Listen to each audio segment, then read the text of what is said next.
What's up everyone, Carter Session. Welcome back to another video. Today we got my SummerSlam reactions, and let's just start off with an overall review of the show. I thought it was an okay show. I didn't think it's a great show. I didn't think it was one of the best they've had in the long run. Like, they've had a good streak of pay-per-views.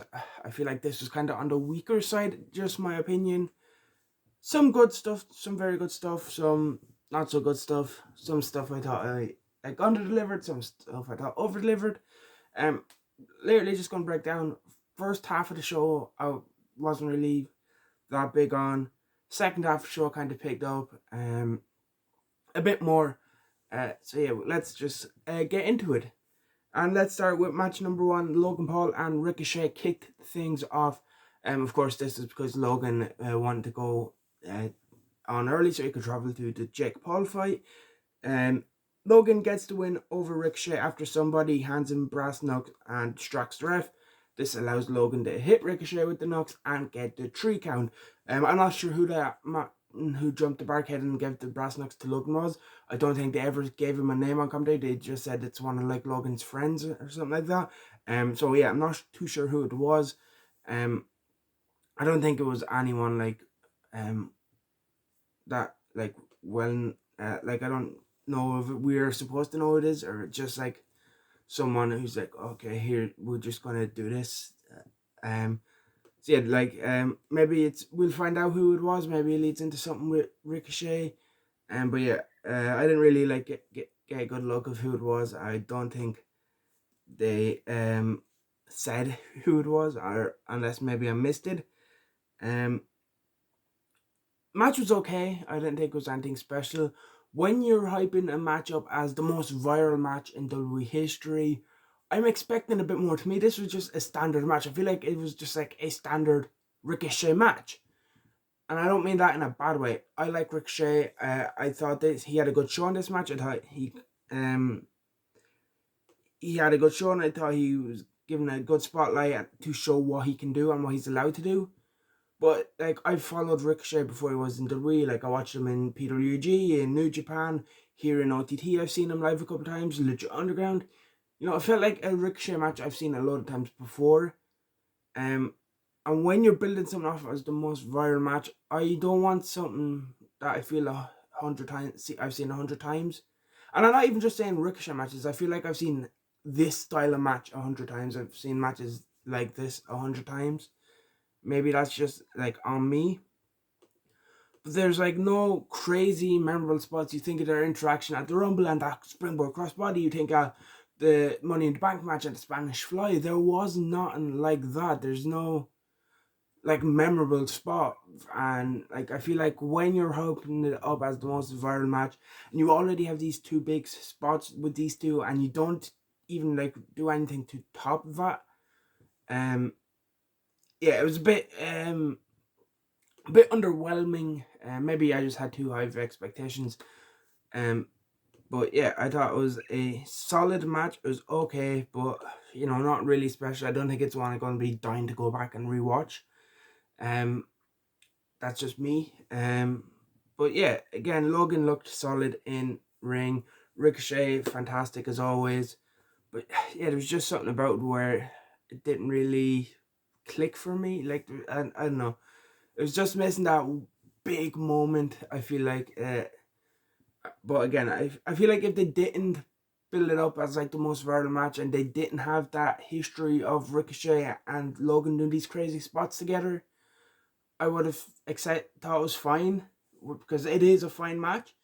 But when you have that like Rumble spot, you have that Money in the Bank spot, I'm waiting for that big moment. I didn't get it. So yeah, I feel a bit underwhelmed in that one. But it's good to see Ricochet get a big match, get a spotlight against someone like Logan.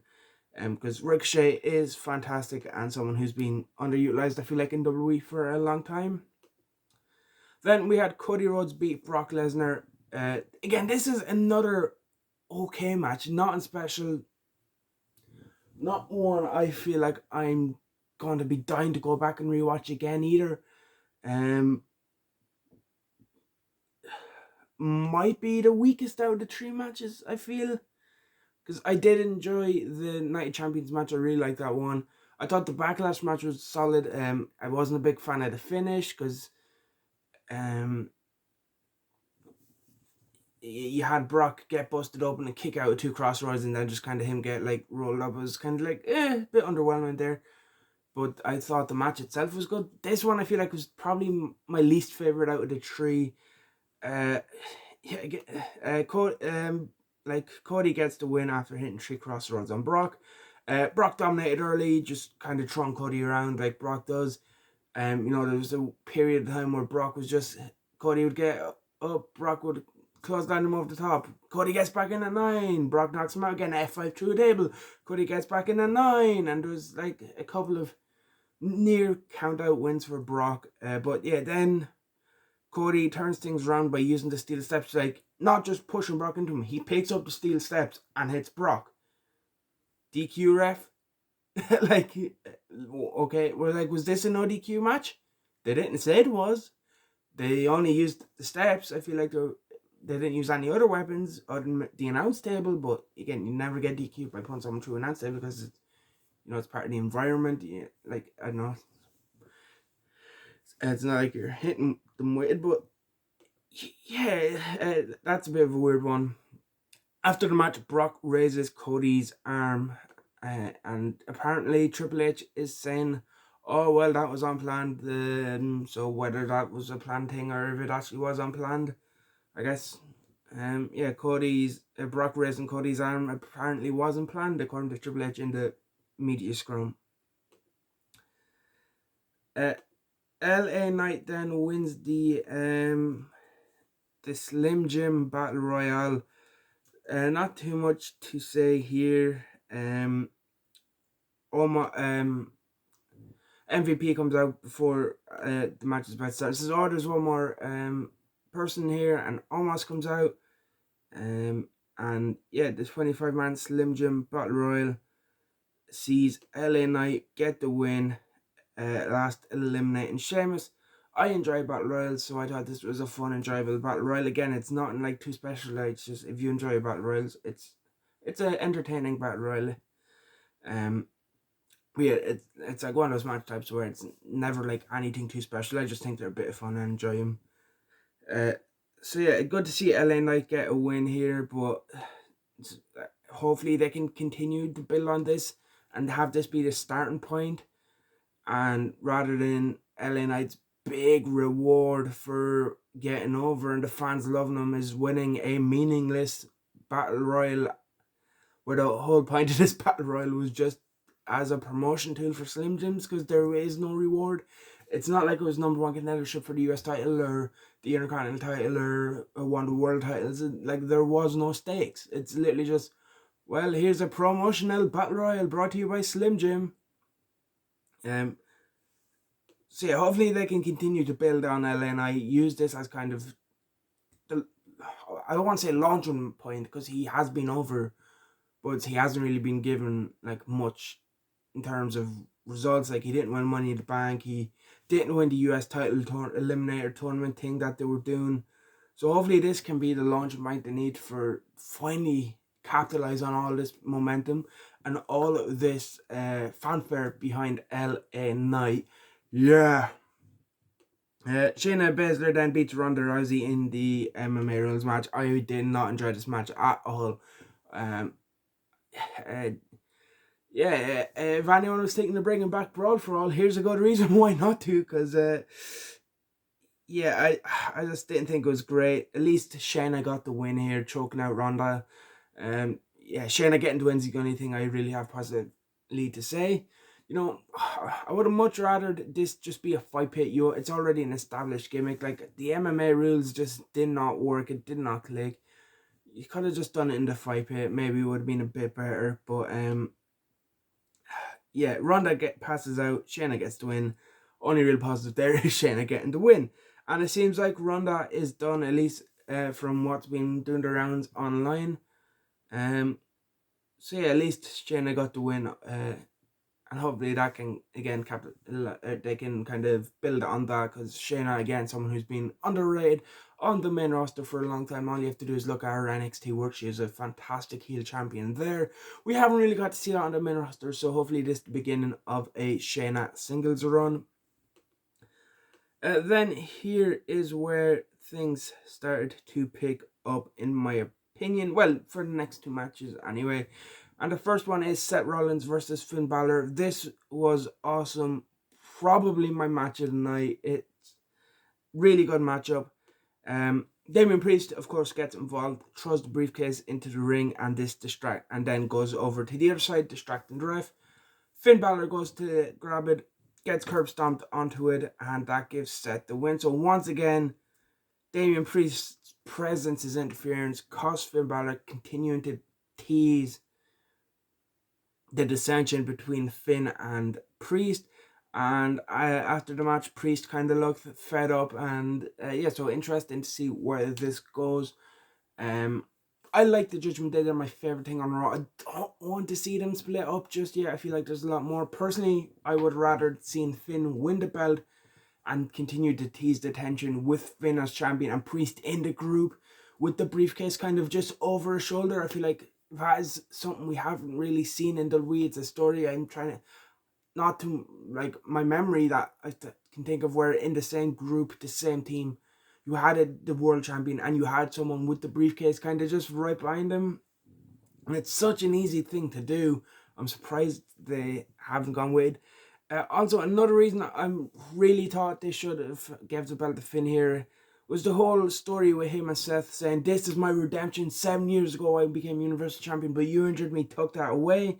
I feel like 7 years on would have been a great time to finally reward Finn and give him that world title run he deserves. And we still haven't gotten it. Balor had like 7 written on like his shoulder, like where it was injured. Rollins came out with the jacket he wore at SummerSlam 2016. So they were really building into this whole, like 7 years ago, this happened, then the history with Seth and Finn. But I really thought, again, maybe it's just I'm a big Finn Balor fan. I really wanted him to get the world title here because he deserves a world title run. And it just seems like it's not going to happen. Now would have been a great time to do it. Hopefully sometime in the future we can get that Balor title run. But yeah, really good match, a lot of near falls. I feel like this was the right time to put the belt on Balor. You have the story there with him and Rollins. It would have made sense for him to get his redemption on Seth. You also then have the story with him and Priest both being in the Judgment Day. Priest with the briefcase, looking over Finn's shoulder, looking at that championship. I just feel like that would have been a good way to go, but we'll have to wait and see how things play out here. For the Judgment Day, Finn Balor, Damian Priest, and of course Seth Rollins, as he still retains the champion. But yeah, very good match. Probably my match of the night. And probably close second to match of the night. The only thing. Yeah, it's kind of, when you think about my 2 matches of the night, are 2 matches where I was disappointed with the result. It kind of tells you a lot about the rest of the show. Actually, I forgot a match.